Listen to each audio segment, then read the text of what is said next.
Matamgi Manipuri Wari channel asibu tabiriba khwai pumnamakpu taramna upaga loinana ikoknona khurumjari wari asibu tahanjadringai mangoinana hojik santorakliba tamtiraba COVID-19 dagi ngakthoknanaba wahi kharadang miyamda ningsingjari nungsiraba iraichasing hojik malem asida akiba fangna santorakliba corona hariba laina asibu ekhoi miyoiba marakta sandokpa lefananaba ekhoi punna cheksina laiminarasi maram sadana yumdagi mapan thoklaroi laichat asidagi kanjanabagidamak ekhoi amuk hanna chekshin minarasi ekhoi miyoiba amaga gi marakta khuttaruk lapna lebiyu hand sanitizer sijinabiyu hand wash natraga sapona khutsa sengna hamdokpiyu laichat asidagi ngakthok janaba lengakna piba SOP ngakna ekhoi punna chapminasi seksin haibasina laichat asidagi ngakthok janaba khwaidagi pharaba pambaini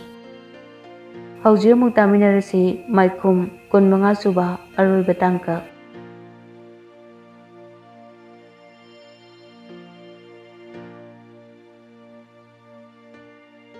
Thanin thoide yengdabida tapna harai Happy birthday hana khangludabanina gift kemta yaudre thoi sor amuk so hontoi mamina thanin na yengbudi tokte thanin ayengba amadi yengtuna adumak lei thoi tapna harai hannaba tawrase thanin na hoi asikak hairaga thanin phuk hagotli aduga chatkre thoi su hagotuna tholai thanin gari du kaduna thoi lakpa ngai manung thami itak takle banuga lalita gada thoina onsinduna harai anti hannaba tawrase hoine thenglene tawrase Monica ga thoiga su tholaktuna gari da kakhatli thanin walang amata ngangkidre gari da wahi amata haidana yum tamna thorai thoi su thanin saure kangi gari nungge hairudabano haibado khalai lambi da thoina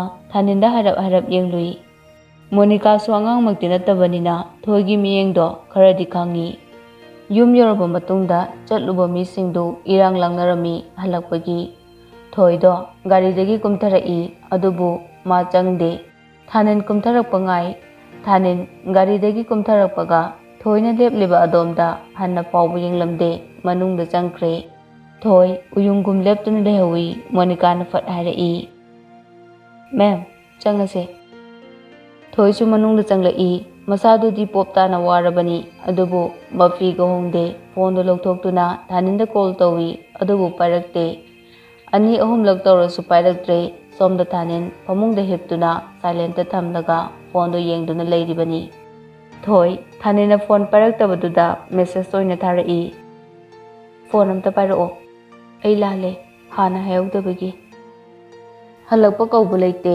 thanin su hange khande tasengna thoibu warokhrobra tawribu matau singduga karigino khangde thoi ngak mangduna khanba yaba khalambadagi wara male tumthakre thanin dimikup amata tumthaba ngamde ahingdu matumdana adumak loisinkre nong nini hokre thanina nongmagi mathau ama oina thoido thilli adubuma thoiga amukta onsinaduna waridi sanadri sananabagi khudong chabasu thanina piramde nakan amaromda machem chana chanbibu namdana Boris ko unahalli khara thijelubuda khangde Boris karamba mino haibadu adumakna chanbiga khangnanaba namdana sinbani chanbidi kaya yaningde maramdi punsige ahanbanina mabungna khanglabadi khanduna kijai nungthil numidang waramdu machem chana bora charuse haidana chanbibu porai chanbi icham chamna panek ama purit ama set chai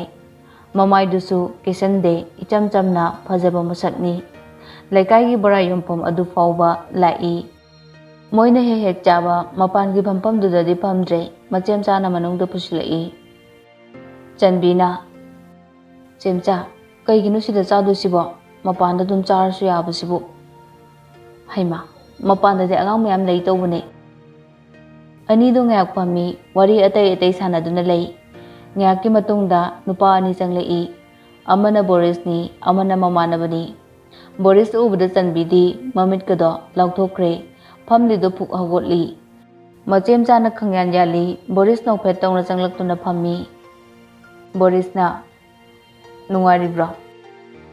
Macem chana noktuna kummi. Nungariye. Chanbidi tarang chatkre ngaki matung bora pusilaktuna chaba hoi. Chanbidi chane haiba phau kaukre. Boris na charu kadoroge. Chanbina Chencha kadoroge. Ai thoge. Haima kaidunu si chaningdrobo.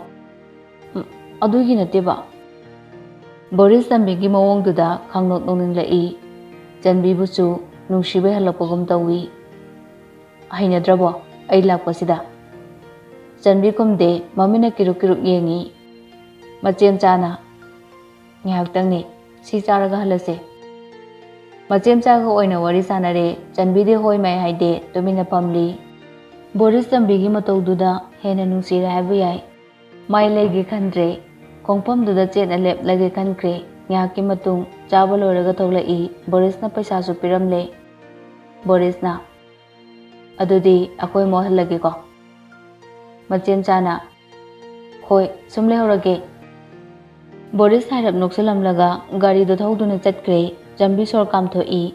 Macem chanoktuna Chanbida phak thai. Kaino nangna tawriduna wa amata sungangde mi nungara maroi. As kaideno chemcha ai mi hungam ta yaudreda. His masak haire dam adama phajai sel ju pai nang busu yamna nungsibiba male angang nang gyan taw ko. Adu orasu aidi amna pakhatle chemcha. Kaino mina hat ka haibro nangna du pakhatle duba. Adu orasu haima ibema mi afaba haibadudina pak hek lakpa nate. Noi dadana khanglasu karisu sauroye mi phabanina. Chanbi tapna lat tawna harai. Ado hana nupi chelure haidaine. Ado piraktraba yanadraba. Madu kuiraba wani. As akhoi pabung khoina sauni. Haima kasu sauroye mi yamna phabane. Lemna mangan nuko angang singjong na. Chanbi kumde macimdo tumthoktuna lei. Macem chasu mayumda changhore masu yumda halakle. Chanbidi makokto pumchai chaire. Boris pu nusidabra haibasu natte adubu wakhal tadre ahanbago oire ingaw ngawre duni. Asumna matam khara hokre. Macem chana namdana anido pau phawna hali. Somdana thanen office mamangduda sumlarambani. Moiga thabak taminaba nupaduna manakta hatu changlaktuna harai. Hoi thanen taribro. Mengi manakta amukta chatluse. Wendy do gari na sokle adugi paudo amukta piruse. Thanen paudo tabada afing apai oina gari degi fat kumthaduna office lomda praprak changlai. Thoisu hatu thonglai. Thanen ubada thoina fat harai. Hospital da chase. Thanen suwangang de gari da fat kakhatli aduga anidu hospital tamna lai. Hospital yorobada Wendy do manungda pushang ke haiduna lerami. Babu di tingak lepli thoi changsinduna hanglai. Kaka kamain tawrino. Ibema yumdagi punna thokminarakpane magi che kharasu kopi khara lawdoba lei haidana mapanda ai leoraga mana office lomda changkhibane. Sorok lanbaduda tawri male. Ngaki matungda doctor se tholakpaduda thoi changsinduna hangi. Doctor na mapuna chanbibadagi kaisu thoidokpa tawdre. Wakhaldi tadri ngak ngaiminarase. Doctor gi wado tabadagi thoi thanin sor sangno hontoi. Wendy su OT degi inthoraktuna room da thamle. Wendy mamito amata pangde wakhal tadana leiri. Makhongdusu bandage na thana yetli. Thoiga thaninga de wahang na thalle makhongdu kaitawrabano haina. Room da Wendy intijana pothanduna thamkre. Thaninga thoiga kadagi tapna mapanda tholai. Thanina tapna harai. Kamdawri jano. Thoina ngasai aina tholokpadadi loisilokbada ngairibane. Office tengla haidana hatu lakpadaga thokliba jala. Thoi babu do onsinduna amuk harai. Kaka yumda hanbiro anti Lalita do sida lakpa yagadra namta hangbiyo yaragadi amta lahanbiyo. Hoi ibema ai fanaba dum silage.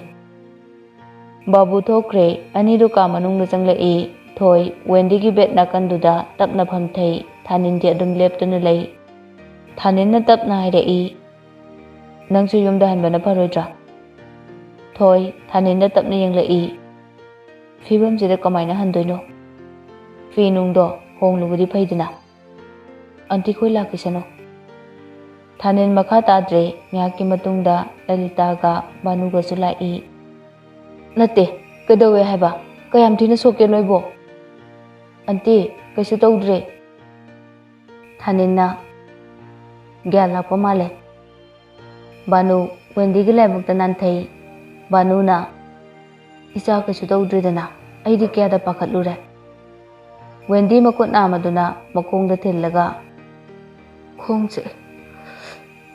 khongse kadorake thoi tapna hairei kaisu tawdiye pharani nabro doctor kausiro kayam soino Lalita amadi Banu su thoi da yenglai thoi tapna hairei kanna sokmunati matam khara leraga adum pharani se wayam nangangano potharo Wendy kablai anti aigi khongse kedorage anti Wendy pamungda tumdana lerabasu makhutna nakna leriba Banu da koli Banu su kumpam khangdre Banu na kaisu tawroye kitang sokpani hairisidi anti aigi khongse yamna phaninge hanagumna leininge phaniye karigi pharoidoino sese phada phakisan kapkanu se nangna kapadi anti su nungaitiye thoi mapanda thokre Thanin su thokre Thanin tapna hairei ai doctor hairap unaruge thoi kumlakte Thanin doctor gi kada changduna hairap unai Wendy gi khongdu kaisu tawroi matam khara leiraga adum phani hairei adubu cheksinbadi tari asumna numittu Lalita hospital da lehore thoi namida Wendy bu kupchan senali numit mangani muksure Thanin ga thoiga gi maraktadi hanagum adum leiri Wendy di hospital da leiri Lalita ga na anamba leibani Banu su amumuk lakli office tamna Thanin na thoi amadi Monica bu thilai thoi na lambida hairei office ta meeting ama su lehawe hospital da su changdoine ado khara thengdo male ngak chatlamba yaroidro doctor ga su wari sananaba Thanin tapna kumlai yani horen office ta loba laktoi natro ai ko na paw hairak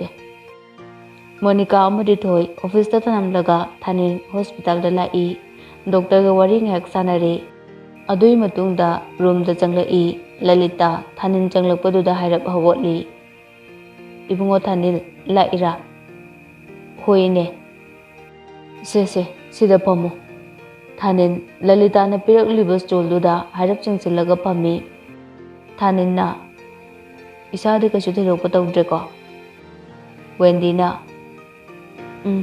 tawdre fare khongdu su kasu kuina adum tawroida khara leraga adum phani thoidi office ta chakhibra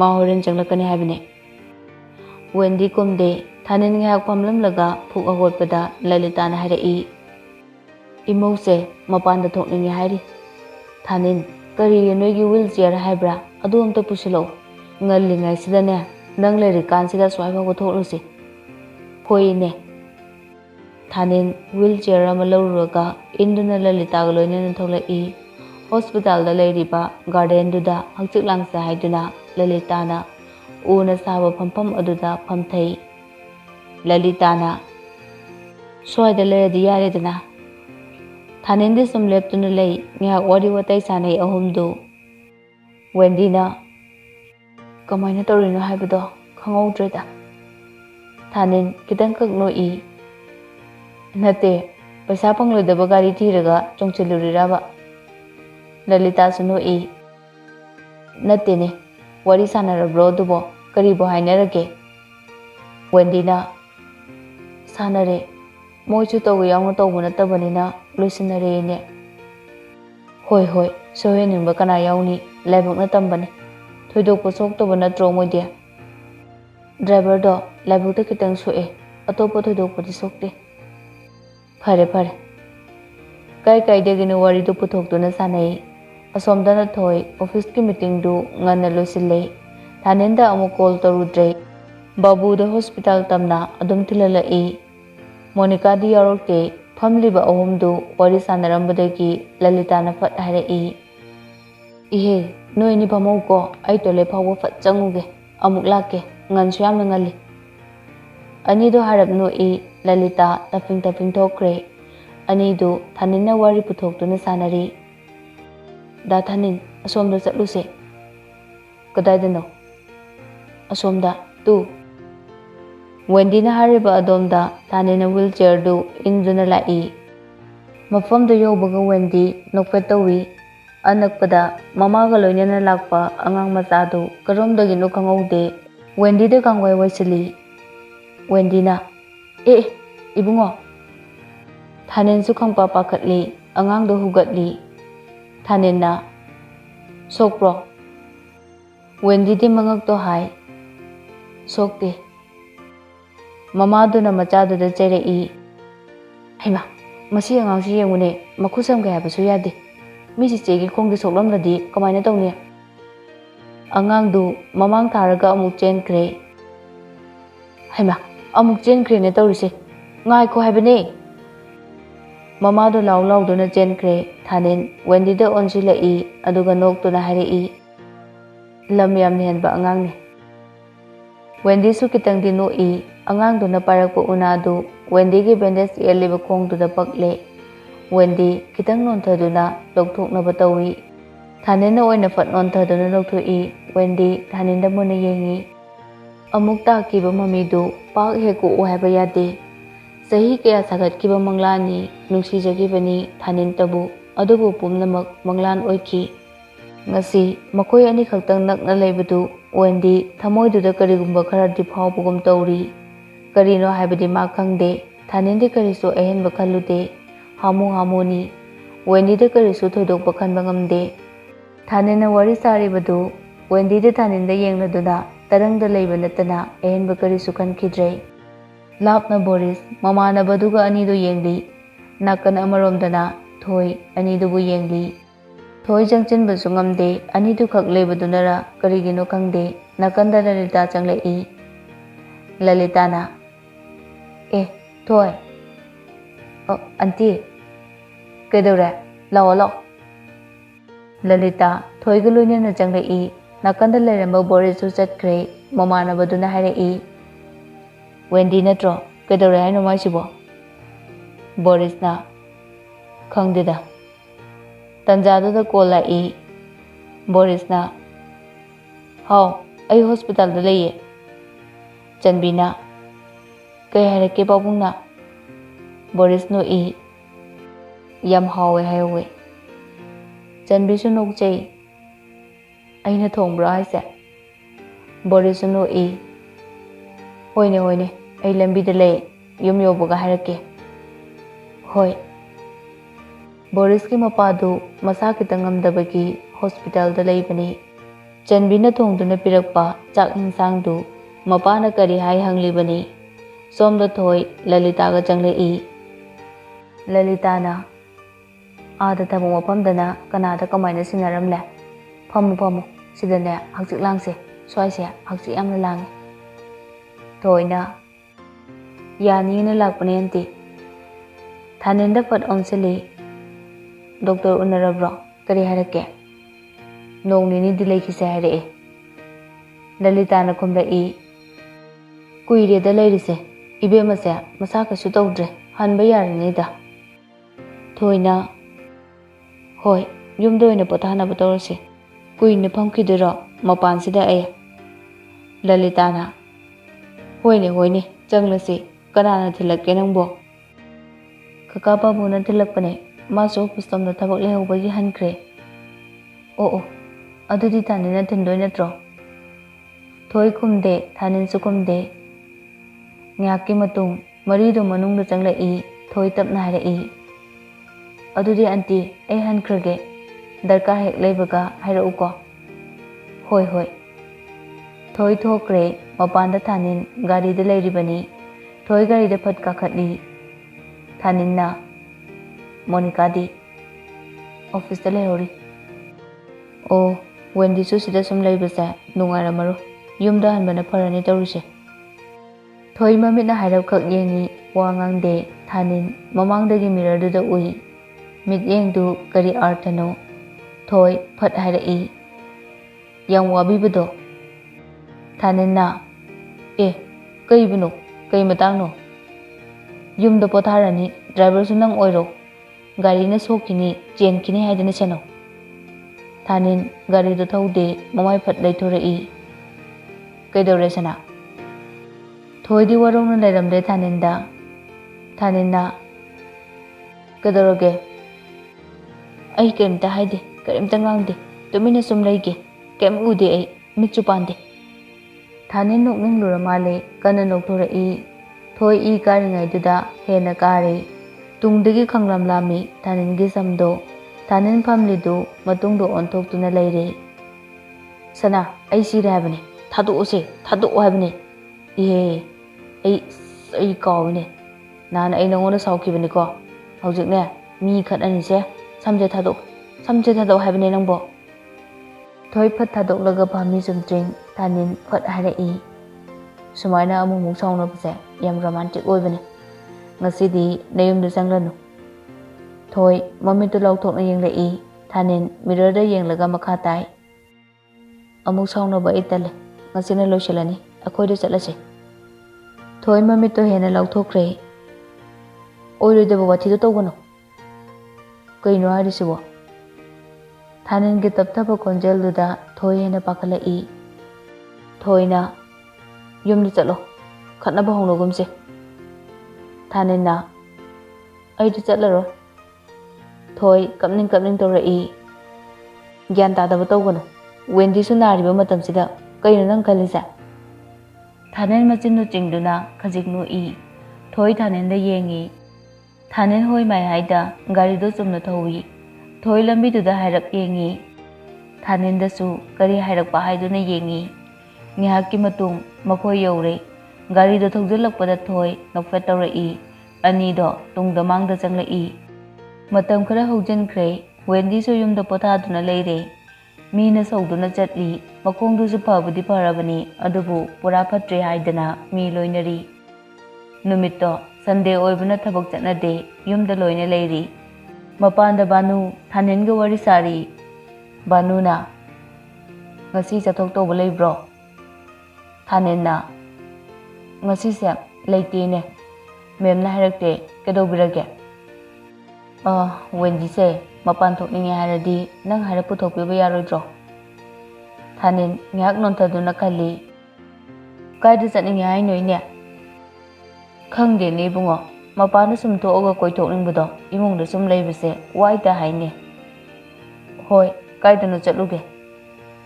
Hoi maraiboksu thire tawrise. Yumchisu ahan haiba ma leitre. Ekhoina kupchen senahudradi kanana senani. Thanin tumina tai Banuna ngangli. Fana kuina pamlamlaba matung Thanin magi kada changlai. Thoida message ama thai.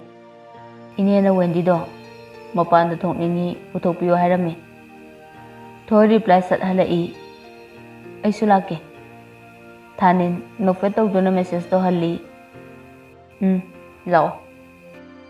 Nakanda ibocha Thaningi matawdu yenglaga nokli aduga hairai. Sakchaida phangdaba khoidi sakchaida mi gi kamdaubono laibukta thambal satkre. Thanin ibocha da yengduna noi wadi ngangde.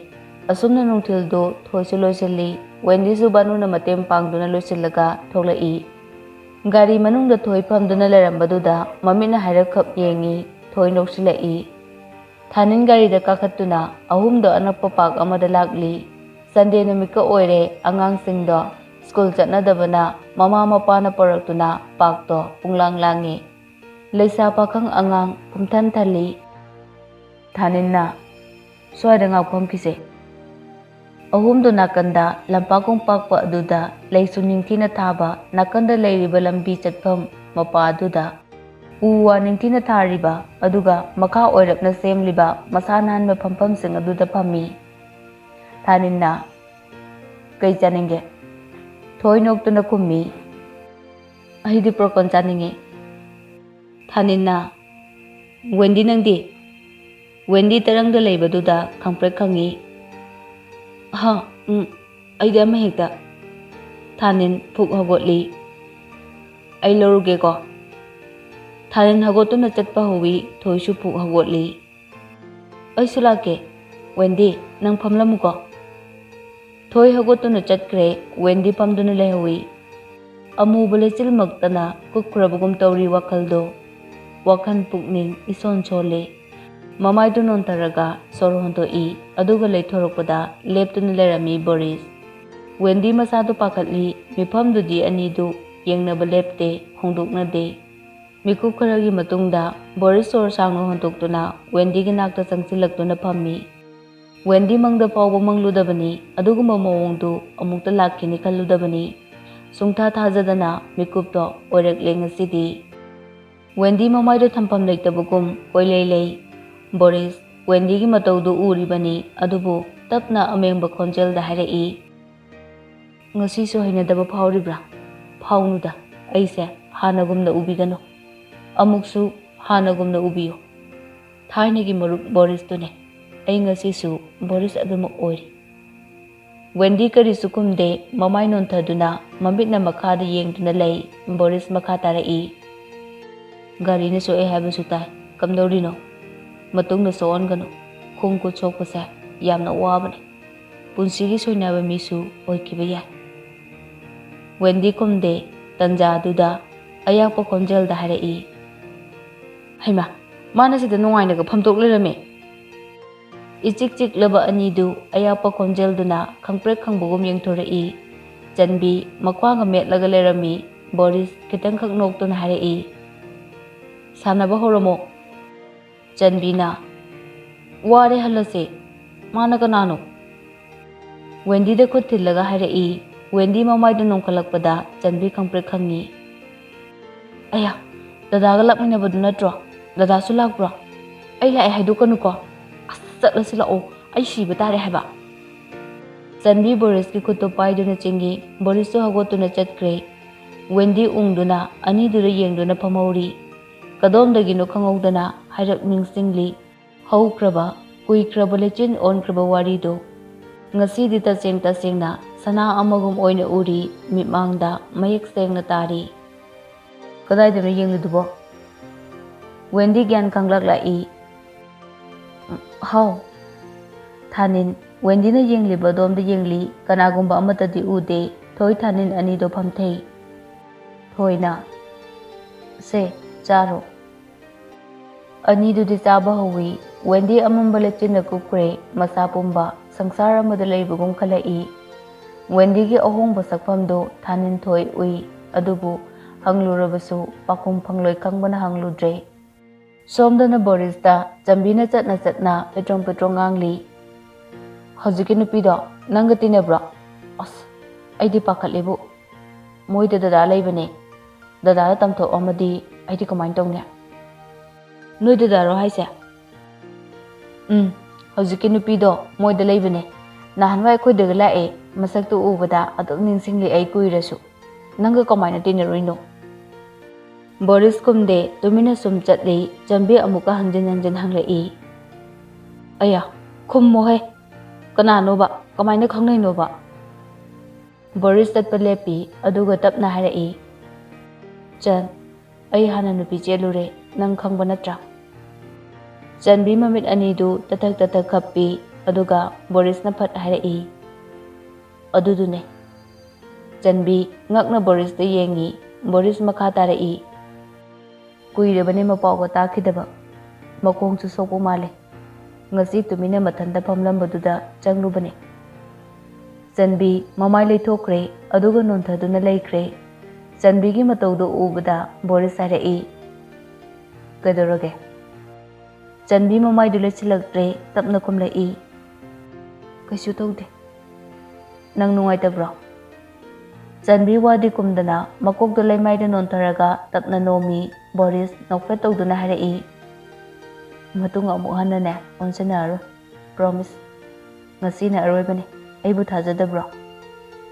ꯆꯟꯕꯤꯅ ꯃꯃꯥꯏ ꯁꯨꯡꯂꯩ ꯂꯩꯊꯣꯛꯇꯕꯗꯨꯗ ꯕꯣꯔꯤꯁ ꯆꯟꯕꯤꯒꯤ ꯂꯦꯡꯖꯨꯝꯗ ꯄꯥꯏꯗꯨꯅ ꯑꯣꯟꯁꯤꯜꯂꯨꯏ꯫ ꯆꯟꯕꯤ ꯃꯤꯠ ꯑꯅꯤꯗ ꯄꯤ ꯇꯥꯗꯨꯅ ꯂꯩꯔꯝꯃꯤ꯫ ꯕꯣꯔꯤꯁꯅ "ꯑꯦ, ꯀꯩꯒꯤ ꯀꯞꯂꯤꯅꯣ?" ꯆꯟꯕꯤ ꯀꯨꯝꯗꯦ꯫ ꯕꯣꯔꯤꯁꯅ "ꯁꯦ, ꯀꯞꯀꯅꯨꯁꯦ, ꯃꯤ ꯂꯣꯏꯅ ꯌꯦꯡꯅꯔꯛꯑꯦꯕ, ꯃꯔꯝ ꯃꯣꯛꯄꯅꯦꯕ, ꯁꯦ ꯀꯞꯀꯅꯨꯕ."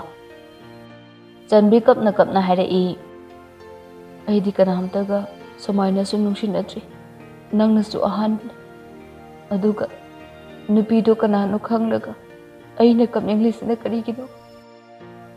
ꯕꯣꯔꯤꯁ ꯆꯟꯕꯤꯕꯨ ꯃꯈꯨꯠꯅ ꯂꯥꯝꯗꯨꯅ ꯍꯥꯏꯔꯞ ꯀꯣꯟꯕꯒꯨꯝ ꯇꯧꯔꯒ ꯈꯨꯠꯅ ꯅꯥꯡꯒꯟꯗ ꯄꯣꯞ ꯄꯣꯞ ꯊꯥꯏ꯫ ꯆꯟꯕꯤꯗꯤ ꯀꯞꯄ ꯍꯦꯟꯖꯤꯜꯂꯛꯏ꯫ ꯕꯣꯔꯤꯁꯅ "ꯇꯣꯛꯑꯣꯁꯦ, ꯃꯤ ꯂꯣꯏꯅ ꯌꯦꯡꯅꯔꯛꯑꯦꯕ, ꯑꯩ ꯃꯥꯕꯨ ꯅꯨꯡꯁꯤꯗꯦꯕ, ꯑꯩꯒꯤꯗꯤ ꯅꯪ ꯈꯛꯇ ꯉꯥꯏꯔꯁꯤꯗꯤ." "ꯑꯗꯨ ꯑꯣꯏꯔꯁꯨ..." ꯕꯣꯔꯤꯁ ꯀꯃꯥꯏꯅ ꯍꯥꯏꯔꯒ ꯊꯦꯝꯅꯤ ꯈꯪꯂꯛꯇ꯭ꯔꯦ꯫ ꯂꯝꯕꯤꯗ ꯆꯠꯂꯤꯕ ꯃꯤꯁꯨ ꯌꯦꯡꯅꯔꯛꯄ ꯂꯦꯞꯇꯦ꯫ ꯕꯣꯔꯤꯁ ꯆꯟꯕꯤꯕꯨ ꯍꯥꯏꯔꯞ ꯀꯣꯟꯗꯨꯅ ꯒꯥꯔꯤ ꯄꯥꯔꯛ ꯇꯧꯐꯝ ꯑꯗꯣꯝꯗ ꯂꯥꯛꯇꯨꯅ ꯒꯥꯔꯤ ꯃꯅꯨꯡꯗ ꯐꯝꯍꯜꯂꯤ꯫ "ꯁꯦ, ꯄꯤꯁꯦ ꯑꯃꯨꯛꯇ ꯇꯩꯊꯣꯛꯑꯣ, ꯃꯤ ꯂꯣꯏꯅ ꯌꯦꯡꯅꯔꯛꯏꯗꯣ, ꯏꯀꯥꯏꯗ꯭ꯔꯣ?"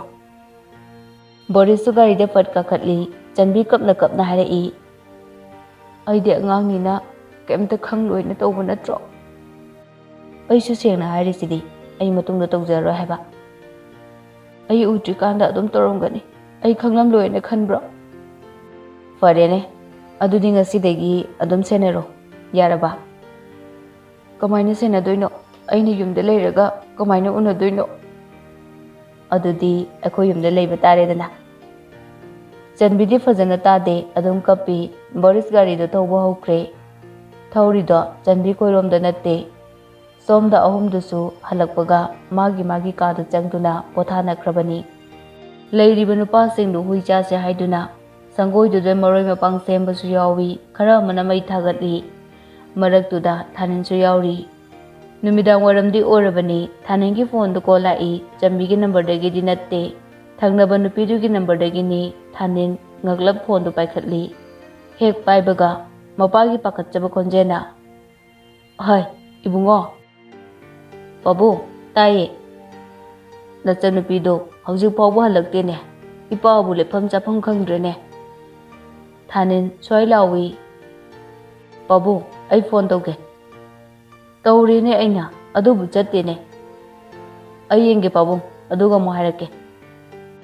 ꯊꯥꯅꯤꯟ ꯃꯄꯥꯒꯤ ꯐꯣꯟꯗꯨ ꯀꯛꯄꯒ ꯆꯟꯕꯤꯗ ꯀꯣꯜ ꯇꯧꯏ, ꯑꯗꯨꯕꯨ ꯆꯠꯇ꯭ꯔꯦ, ꯑꯣꯐ ꯂꯩꯈ꯭ꯔꯦ꯫ ꯊꯥꯅꯤꯟ ꯃꯊꯥ ꯁꯥꯒꯠꯂꯛꯏ꯫ ꯐꯝꯃꯤꯗꯣ ꯍꯧꯒꯠꯇꯨꯅ ꯁꯨꯃꯥꯡꯗ ꯀꯨꯝꯊꯔꯛꯏ, ꯑꯗꯨꯒ ꯀꯥꯗ ꯐꯠ ꯆꯪꯈꯤꯗꯨꯅ ꯒꯥꯔꯤ ꯁꯣꯗꯨ ꯂꯧꯊꯣꯛꯇꯨꯅ ꯊꯧꯔꯛꯏ꯫ ꯂꯩꯍꯧꯔꯤꯕꯁꯤꯡꯗꯨꯅ ꯍꯪꯂꯛꯏꯗꯨ ꯈꯨꯝꯂꯝꯗꯦ꯫ ꯂꯝꯕꯤꯗꯒꯤ ꯒꯥꯔꯤꯗꯨ ꯊꯧꯅ ꯊꯧꯅ ꯊꯣꯏꯗ ꯀꯣꯜ ꯇꯧꯏ꯫ "ꯑꯩ ꯌꯨꯝꯗ ꯐꯠ ꯍꯥꯏꯗꯔꯨꯔꯒꯦ."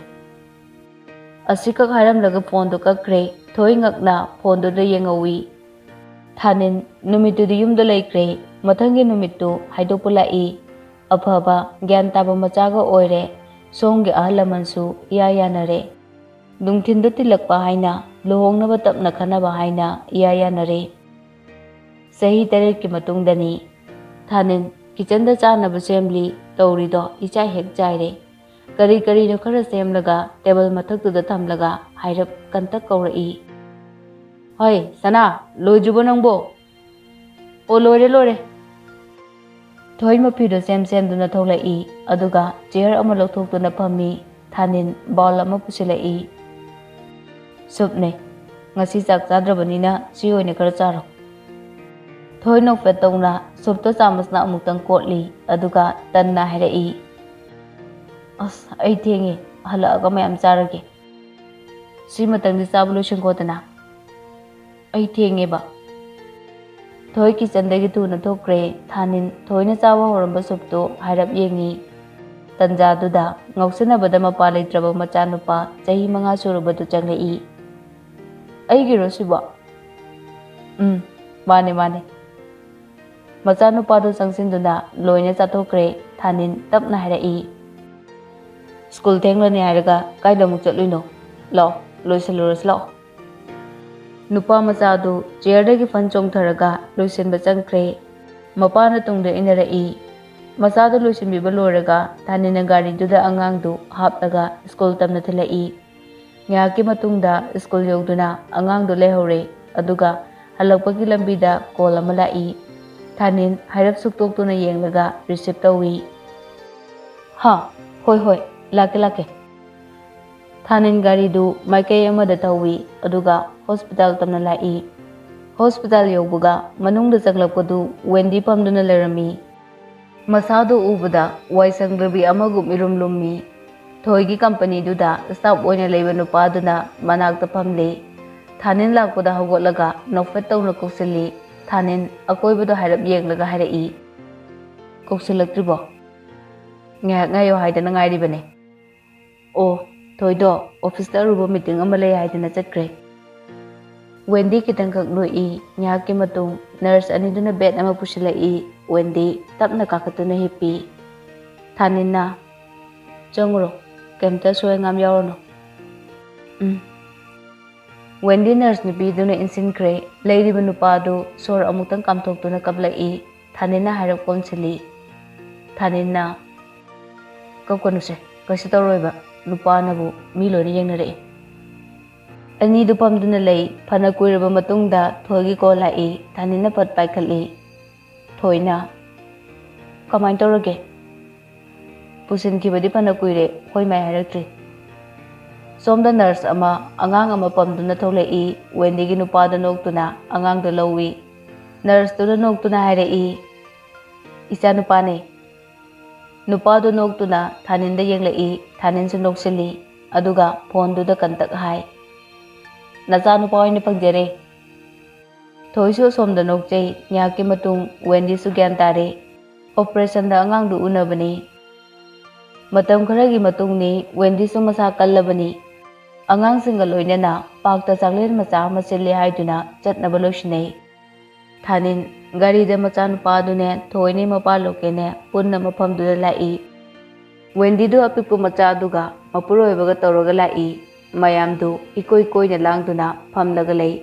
Thanin phone du lokthokduna call tawi. Laktribrane noibo? Lai. Ngaki matung Boris ka chanbiga suyok silai. Wendy amadi Boris unabada khoktak chanai wa amata dingang de. Thauba magi nupiga loinana lai. Boyai su abenga loinana lai. Boyai Thanin da yengduna tapna hairai. Invitation ama pirakpane. Kanaino Boyai phat leithokduna pirai. Thanin hangdoktuna yengi chura kurangini kanaginu yenglubada maithongdo nofet tawrai. Thanin na nawbigini ne. Boyai su noi chado buthak tabu mayamdu sem saraga ikoi na pamladuna chaba howi. Nupa machadu makhuta itei re yenma phaidu chiknaba hotnabada thoina hairai. As bungo phurkado loina teiba tare na. Teisano. Teiraga motlaga hange hairiro nang. Ha, aidine hankibada puroidabani ko nang. Nangna pudrasu pupuna punina. Loken taraga nokjai aduga kantak masubu kaurai. Pupugi tawan thaba. Angang du mapuda fat yenglai. Lam henganune nangbo fajana tehendana chawngne. Tawan thaba amuk magi thokpa chaduna laikre. Thanin kantak hairai. Hairo no nangamasu chajarani mana thokpa. Thoina mapa lobra keno matawi. Thoina tapna hairakpa wahaiduda loken nokjai. Thanin mamito paina thoida hairap yenglai. Saba thakpa loiraga mayam to pothanai. Angang singduna sanari. Wendy ge apikpo macha dudi magi nupana pangkre. Wendy tumina pamduna angang na sanaribadu yengduna lei. Boris nanglaktuna Wendy gi nakta pamlai. Wendy hana yengde Boris tapna hairai. Khongdo hanagumna tawrabra. Wendy makhongdo tapna makhutna paisili. Tawdre. Pharakanida aisu pharakibadune. Sahi asuk yamdabasibo. Boris makha tadre chambi noktuna changlai. Aduga Boris ki manakta git phamtaduna hairai. As akoi dadagi macha sidibuko aidi pumpen hepele haisini. Thaina akoi dada se sumaina ga chakri tawpra khangde. Haujubo telanga paigena chakri tawhoriye. Boris noktuna tai Wendy puk hogotli. ꯐꯝꯍꯧꯈꯣꯀꯣ ꯋꯦꯟꯗꯤ ꯃꯈꯣꯡꯗꯣ ꯁꯦꯛ ꯁꯦꯛꯇꯨꯅ ꯆꯠꯈꯤꯕꯗꯨ ꯕꯣꯔꯤꯁ ꯌꯦꯡꯍꯧꯏ ꯊꯃꯣꯏꯗ ꯆꯩꯅꯥ ꯑꯃ ꯐꯥꯎꯕꯒꯨꯝ ꯇꯧꯏ ꯆꯟꯕꯤꯅ ꯐꯠ ꯍꯥꯏꯔꯛꯏ ꯐꯝꯍꯧꯈꯤꯒꯦ ꯍꯥꯏꯔꯣꯅ ꯍꯥ ꯐꯝꯃꯔꯣꯏ ꯑꯅꯤꯗꯣ ꯍꯧꯒꯠꯇꯨꯅ ꯂꯥꯛꯏ ꯃꯌꯥꯝ ꯂꯩꯔꯤꯕ ꯑꯗꯣꯝꯗ ꯁꯣꯝꯗꯅ ꯊꯋꯥꯟ ꯊꯥꯕꯒꯤ ꯋꯥꯔꯤꯅꯤ ꯃꯌꯥꯝꯗꯨꯅ ꯁꯥꯟꯅꯔꯤꯕꯗꯨ ꯅꯥꯀꯟ ꯑꯃꯗꯅ ꯊꯥꯅꯤꯟ ꯊꯣꯏꯁꯨ ꯃꯔꯩ ꯌꯦꯠꯅꯔꯤ ꯊꯣꯏꯅ ꯅꯪ ꯂꯧꯕꯒꯤꯅꯤ ꯃꯊꯣꯡ ꯆꯥꯗ꯭ꯔꯤꯁꯦ ꯉꯥꯡꯅꯕ ꯋꯥꯔꯤꯁꯦ ꯊꯥꯅꯤꯟꯅ ꯏꯍꯦ ꯑꯩ ꯂꯧꯕꯒꯤ ꯅꯠꯇꯦꯅꯦ ꯅꯪꯅ ꯌꯣꯛꯄꯗ ꯆꯨꯝꯗꯕꯒꯤꯅꯤꯅꯦ ꯍꯧꯖꯤꯛ ꯁ꯭ꯋꯥꯏꯁꯤꯗꯅꯦ ꯔꯤꯡ ꯁꯦꯝꯂꯒ ꯐꯨꯅꯔꯛꯀꯅꯤꯀꯣ ꯏꯃꯥ ꯏꯄꯦꯝꯃ ꯗꯤꯍꯦ ꯑꯗꯨꯒ ꯐꯨꯅꯕꯗꯅꯦ ꯗꯤꯍꯦ ꯆꯪꯗꯕ ꯃꯇꯥꯡꯁꯨ ꯌꯥꯎꯋꯤ ꯀꯥꯎꯒꯅꯨ ꯑꯗꯨ ꯑꯣꯏꯔꯁꯨ ꯅꯪꯒ ꯑꯩꯒꯗꯤ ꯑꯩꯅꯗꯤ ꯏꯉꯝ ꯉꯝꯃꯤꯗꯨꯗꯤ ꯊꯣꯏ ꯃꯃꯤꯠꯇꯨ ꯂꯥꯎꯊꯣꯛꯇꯨꯅ ꯊꯥꯅꯤꯟꯗ ꯌꯦꯡꯉꯤ ꯅꯥꯀꯟꯗ ꯃꯌꯥꯝ ꯋꯥꯔꯤ ꯁꯥꯔꯤꯗꯨ ꯍꯧꯅ ꯍꯦꯛ ꯅꯣꯛꯂꯛꯏ ꯑꯅꯤꯗꯣ ꯐꯠ ꯌꯦꯡꯊꯣꯔꯛꯏ ꯑꯅꯤꯗꯨꯗ ꯃꯌꯥꯝꯗꯤ ꯌꯦꯡꯗꯨꯅ ꯂꯩꯔꯝꯃꯤ ꯆꯟꯕꯤ ꯇꯞꯅ ꯍꯥꯏꯔꯛꯏ ꯊꯋꯥꯟ ꯊꯥꯕꯅ ꯍꯥꯏꯔꯤꯕ ꯑꯩꯈꯣꯏ ꯄꯄꯥꯒ ꯃꯃꯥꯒꯁꯦ ꯑꯃꯨꯛ ꯆꯤꯛꯅꯈ꯭ꯔꯦ ꯌꯨꯝꯗꯗꯤ ꯃꯃꯥꯅ ꯄꯄꯥꯗꯒꯤ ꯑꯗꯨꯝ ꯉꯝꯕꯅꯦ ꯁꯤꯗꯗꯤ ꯃꯤ ꯃꯃꯥꯡꯁꯤꯗ ꯑꯁ ꯀꯥꯏꯌꯦ ꯃꯌꯥꯝꯗꯣ ꯑꯃꯨꯛꯁꯨ ꯅꯣꯛꯏ ꯊꯥꯅꯤꯟ ꯃꯃꯥꯏꯗꯣ ꯍꯥꯏꯔꯞ ꯅꯣꯟꯊꯩ ꯃꯈꯨꯠꯇꯨꯅ ꯍꯥꯏꯔꯞ ꯅꯥꯜꯂꯤ ꯑꯗꯨꯕꯨ ꯁꯨꯔ ꯁꯨꯔ ꯅꯩꯁꯤꯜꯂꯒ ꯍꯥꯏꯔꯛꯏ ꯑꯁ ꯑꯣꯟꯊꯣꯛꯄ ꯑꯉꯥꯡꯅꯤꯗ ꯃꯇꯥꯡ ꯑꯁꯤꯗ ꯃꯇꯝꯒꯤ ꯃꯅꯤꯄꯨꯔꯤ ꯋꯥꯔꯤꯅ ꯇꯥꯡꯀꯛ ꯅꯥꯏꯅ ꯁꯟꯗꯣꯛꯆꯕ ꯂꯩꯈꯤꯗ꯭ꯔꯕꯤ ꯑꯏꯕꯤ ꯄꯇꯤꯅ ꯏꯕꯤꯔꯝꯕ ꯋꯥꯔꯤ ꯃꯥꯏꯈꯨꯝ ꯂꯣꯏꯁꯤꯟꯖꯔꯤ